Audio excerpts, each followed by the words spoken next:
सबसे पहले तो आज एक बहुत अच्छा दिन है कि जिसमें हमने ओपीडी शुरू की है।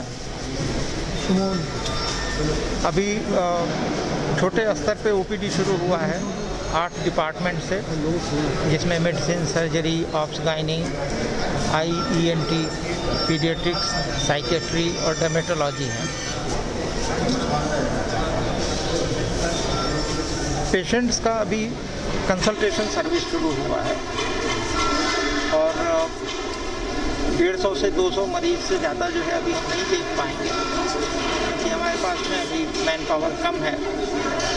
जैसे जैसे सुविधाएं बढ़ती जाएंगी हम ये संख्या बढ़ाते जाएंगे और निकट भविष्य में मुझे लगता है कि अप्रैल मई तक हम पूरी तरह से जो है ओपीडी की सेवाएं शुरू कर पाएंगे। कुल करीब 17 डिपार्टमेंट होते हैं जिसमें ओपीडी की सेवाएं जो है स्पेशलिटी में, बाकी सुपर स्पेशलिटी में थोड़ा और टाइम लगेगा। मैं बधाई देना चाहता हूं हमारे क्लिनिकल डिपार्टमेंट के फैकल्टी मेंबर्स को, जिन्होंने दिन रात मेहनत करके ओपीडी शुरू करने लायक स्थिति बना ली है और इन लोगों का ही एफर्ट था कि जो हम आज ये शुरू कर पा रहे हैं। सर ये जो इनपेशेंट डिपार्टमेंट है सर, ये कब तक शुरू होने वाला है? इनपेशेंट डिपार्टमेंट जो है जब तक हमारे पास में बाकी स्टाफ और इक्विपमेंट और फर्नीचर नहीं आ जाता है तब तक हम नहीं शुरू कर पाएंगे, क्योंकि जब मरीज हम भर्ती करते हैं तो ये ध्यान रखना होता है कि हम सारी सुविधाएं दे पाएँ। ऐसा ना हो कि बीच रास्ते में हमको कहना पड़े कि भाई मरीज को आप दूसरी जगह ले जाइए, हमारे पास सुविधा नहीं है। तो उससे अच्छा है थोड़ी देर हो लेकिन अच्छे से हो, ताकि मरीज को पूरी सुविधा मिल सके। आधा अधूरा काम करने में कोई फायदा नहीं है। सर कोई टारगेट डेडलाइन है आपके पास, कोई मतलब कब तक शुरू होना है ऐसा कुछ, मतलब फुल फ्लेज जो ऑपरेशन जो है? फुल फ्लेज ऑपरेशन जो है इस साल के अंत तक जो है उम्मीद कर रहे हैं, क्योंकि उसमें बहुत सारी चीज़ें इन्वॉल्व हैं। बिल्डिंग तो एक है, बिल्डिंग जो है हमको मिल जाएगी मई, जून या जुलाई तक, लेकिन उसके बाद में उसका इक्विपमेंट आने में समय लगता है। फैकल्टी अपॉइंटमेंट हो रहे हैं, नॉन टीचिंग स्टाफ है, नर्सिंग स्टाफ है, ये सारा आने के बाद ही जो है हम कर पाएंगे। तो मेरी पूरी उम्मीद है कि ये इस साल के अंत तक जो है पूरी तरह से हम ये सुविधा शुरू कर पाएंगे। सर ये ओपीडी जो इनपेशेंट का है ये सब पूरा फ्री ऑफ कॉस्ट है सर? जी, ये पूरा फ्री ऑफ कॉस्ट है? फीस नहीं, फ्री ऑफ कॉस्ट जो है कोई भी एम्स में नहीं है। अच्छा। क्योंकि ऑटोनॉमस इंस्टीट्यूट है, थोड़े से रिसोर्सेज हमको जो है जनरेट करने पड़ते हैं, क्योंकि इतना खर्चा होता है कि जो अकेले जो है कोई भी सरकार कहीं भी नहीं दे सकती है। लेकिन इतना सब्सिडाइज रहेगा, इतना कम खर्चा रहेगा, क्योंकि एक भी मरीज को आप कहीं भी आप भर्ती कराते हैं तो पर डे जो सुविधाएं आप देख रहे हैं इसमें कितना खर्चा होता है। बहुत नॉमिनल चार्जेस रहेंगे, जो भी रहेंगे वो रहेंगे थोड़े से, फ्री तो नहीं है। कुछ हेल्पलाइन नंबर कुछ है, ऑनलाइन होगा सर? नहीं, ऑनलाइन करेंगे। ऑनलाइन करने की सबसे बड़ी सुविधा है ना कि हमारा पेशेंट कहीं से भी जो है अपने को रजिस्टर कर सकता है, उसको वेट नहीं करना पड़ेगा, फिर आते ही जो है उसका सारा काम आसानी से हो जाएगा।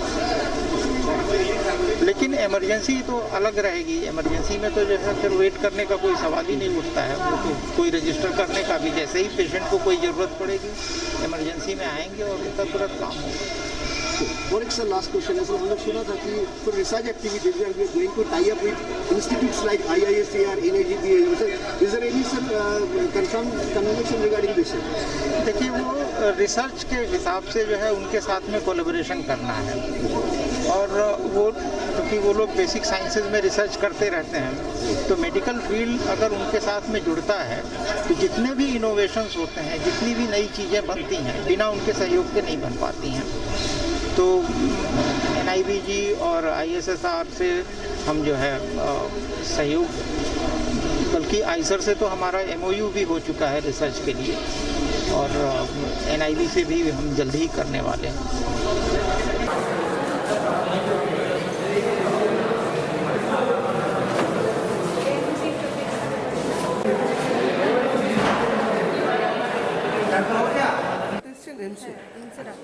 আজকে তো এমস উদ্বোধন হলো, কি বলবেন, কতটা সুবিধা হলো আপনাদের, কোথা থেকে এসেছেন? খুব ভালো আমরা এখান থেকে এসেছি 7 নম্বর থেকে। কি আপনি পেশেন্ট নাকি আপনি হ্যাঁ, দেখান? আমি patient। কতটা সুবিধা হলো আপনাদের জন্য এইমস? খুব ভালো সুবিধা হয়েছে, বাইরে গিয়ে ডাক্তার দেখানো তার থেকে এখানে ভালোই হয়েছে। এবং এখানকার যে ফেসিলিটি কি মনে হয় কতটা উপকার হবে আপনাদের? খুব ভালোই হবে। বলছি প্রথম পেশেন্ট আপনি yes sir, AIIMS Kalyani, yes sir. কতটা আনন্দিত, কত এক্সাইটেড আপনি? আমি খুবই আনন্দিত, মানে আমার তরফ থেকে তো আমি খুবই আনন্দিত। কি রোগের জন্য আপনি এই চিকিৎসা? আমার অ্যাকচুয়ালি পুরানা পেশেন্ট আমি অন্য হসপিটালের, কিন্তু গ্যাসের সমস্যা বা জেনারেল ফিজিশিয়ানের কিছু সমস্যা আমার কাছে আছে। আমি এখনও ডিপার্টমেন্ট ওয়াইজ কোনো ডক্টরের কাছে দেখাইনি, জেনারেল মেডিসিনে আমি নামটা লিখিয়েছি। এবার স্যারেদের সঙ্গে কথা হয়েছে, স্যার বললেন যে যেভাবে যেইখানে যে স্পেশালিস্টের সঙ্গে দেখানো হবে সেই স্পেশালিস্টকে আমি দেখিয়ে দেবো। এইমস কল্যাণী অনেক দিন ধরে অপেক্ষা করতে সাধারণ মানুষ, স্যার স্যার স্যার সেই দিক থেকে অভিজ্ঞতার দিক থেকে একটু বলুন। অভিজ্ঞতার দিক থেকে স্যার, এখানে আমরা গেটে ডিউটি করি, তার ডিউটি ডিউরেশনে তো প্রচুর পেশেন্ট এখানে ওখানে, যেমন জেএনএম হসপিটালে আসেন, ওনারা জিজ্ঞেস করেন যে এইমসটা কবে স্টার্ট হবে। তা আমরা সেই আজকের দিনের কথাটায়, মানে অ্যাকচুয়ালি নির্দিষ্ট ডেট আমাদের আগে থেকে জানা ছিল না, কিন্তু তবু যখন জানলাম 27 তারিখে, তা সবাই খুব খুশি, আমরাও খুব খুশি। এইমস চালু হলো, তা আপনি প্রথম কি আজকে এসেছেন দেখাতে? হ্যাঁ, আমি এসেছি, আমার হাজবেন্ডকে নিয়ে দেখাতে এসেছি। আচ্ছা, কোথা থেকে এসেছেন আপনি? আমি ব্যান্ডেল থেকে এসেছি।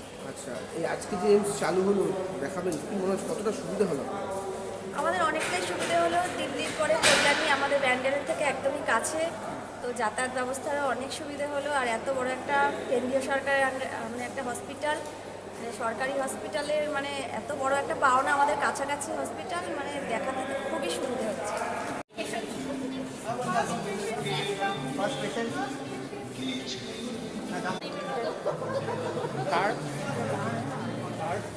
হ্যাঁ হ্যাঁ স্যার।